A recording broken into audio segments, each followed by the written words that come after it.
పీఠమును అలంకరించిన శ్రీ శ్రీ శ్రీ లక్ష్మణ యతీంద్ర గురుదేవులు, వారి తర్వాత మళ్ళా పీఠమును అలంకరించిన శ్రీ సీతారాం గురుదేవులు, వారి ముగ్గురి యొక్క సంస్మరణ పూర్వకంగా వారి కైంకర్యంగా ఈ కోశములను మా వేణుగోపాల స్వామి వారు ప్రకటింపజేశారు.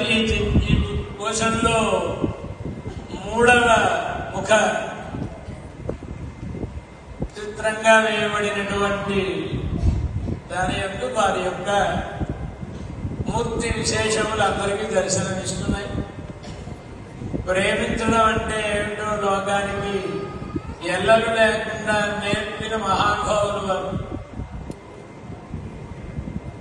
లక్ష్మణ యతీంద్ర గురుదేవులు చాలా గొప్ప అద్భుతమైన 1,00,000 మందికి తదీయారాధనంతో ఒక కార్యక్రమాన్ని పెదముత్తేది వారి ఆశ్రమం.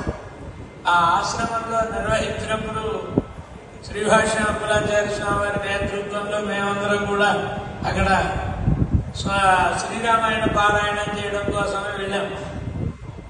మేము 30-40 మంది వెళ్ళాం.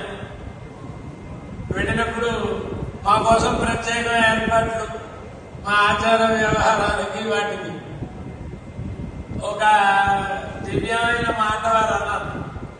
మేము అక్కడ వారితో మాట్లాడుతూ ఉంటే ఎవరో ఒక ఆవిడ పాపం వారి దగ్గరికి వస్తుంటే అమ్మ నేనే వస్తున్నాను అని వెళ్ళి వారందరినీ ఆప్యాయంగా స్పృశించి ఆశీర్వదించడం వారికి అలవాటు.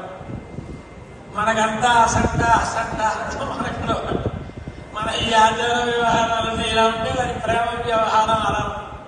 అప్పుడు వారు ఒక మాట అన్నారు, మీది శ్రీరంగం, మాది జగన్నాథం అని. కనుక మరి జగన్నాథంలో అలా ఏమి ఉండవు కదండి. అలా మరి ప్రేమకు ఎల్లరు లేవు.